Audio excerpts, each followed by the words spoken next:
know the Slade thing started basically a year ago, April. I can now obviously see things from a different angle and obviously have more information. So in some respects it will sound like I'm telling a story with hindsight, shall we say, to the whole area.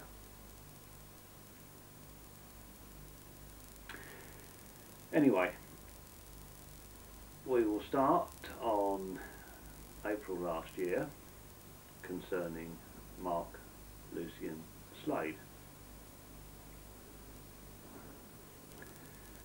The flat upstairs had been on the market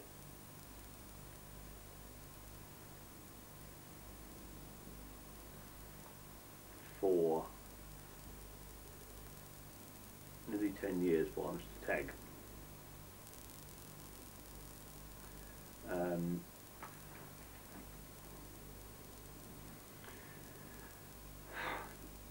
And he tried every possible way to get rid of it. In the end, Tony Spinks of the Home Shop had it on his books.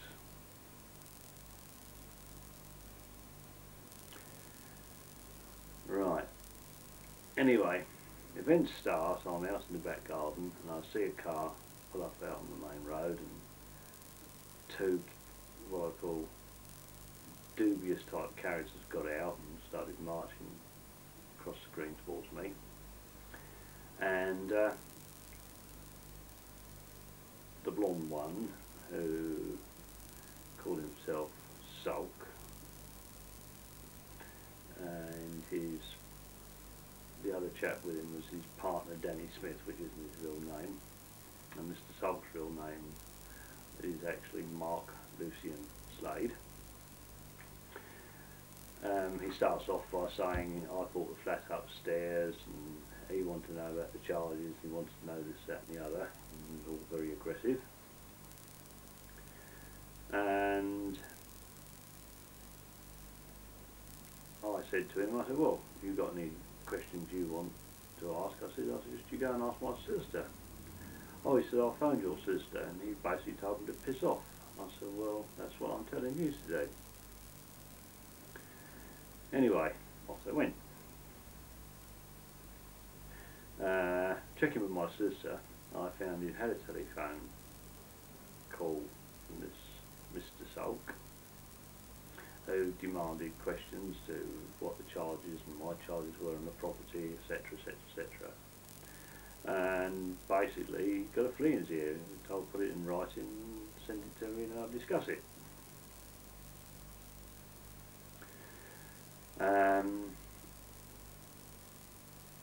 Then my sister is contacted by a conveyancer in Hove who wanted some basic details which my sister gave them. Anyway, obviously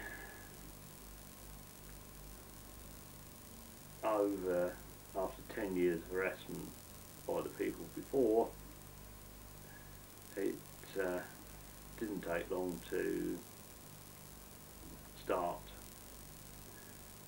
looking in and wondering why someone would be mad enough to want to buy upstairs. Anyway, a week later approximately, doorbell rings and Mr. Sulk is standing there being all nice and saying, you know, perhaps we could all buy the freehold from the Crown and all do it together and do the building up, and he's all nice and, well, I'm going to do this and that, come and have a look at the flat upstairs, and this needs doing and that needs doing, etc, etc, etc. And basically it was all verbal, verbal, verbal, verbal. So I said, well, yes, fair enough, because the way the Crown is, all three of us have to buy anyway. So away we went. Not so much on that, but Mr. Ball was organised, and Slade said, oh well, Mr. Ball, are you going to act for me as well, and etc, etc. Right. Now that is just the opener. The next opener was that he also mentioned he had day and night security at Rossingdean, and he ran the alarm company, and he basically bought the flat so that his engineer Danny could live in it, and that was his first story of why he bought it. You know, because Danny was living in a bedsitter at the back of the shop in Rossingdean. It wasn't very nice for him and rubbish like that. So, bearing in mind these things, and the man is just shifty to start with,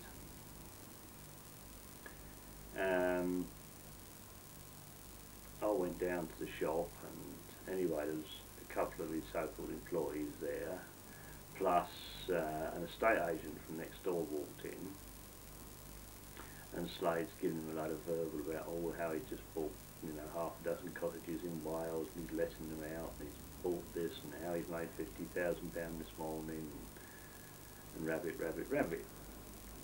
And I thought, I'm not happy at all with any of this. But two things happened. I got in touch with a friend of mine who had connections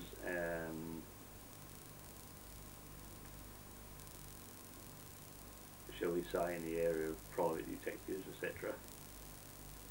And I gave him the information on the man called himself Mr. Sulk. And off he went. Anyway, by a chance meeting, I very seldom go in pubs, and a friend of mine said, "Oh, this is pop down the road and have a drink." And anyway, I was standing at the bar and talking, and I was talking to him, and anyway I was telling him a bit about this character, and there was I don't know, blondish bloke with glasses, seen around, I don't even know his name is, piped up. He said, "Did you say a bloke from Saltdean runs the alarm company?" "Yeah." And oh, he said, "He's a right crook." I says, "What do you mean?" He said, "Run the security company." "Oh, apparently he runs credit frauds." "What?" He says, "Yeah, oh yeah," he says, him and his mate Danny, who's a computer wizard of some description, they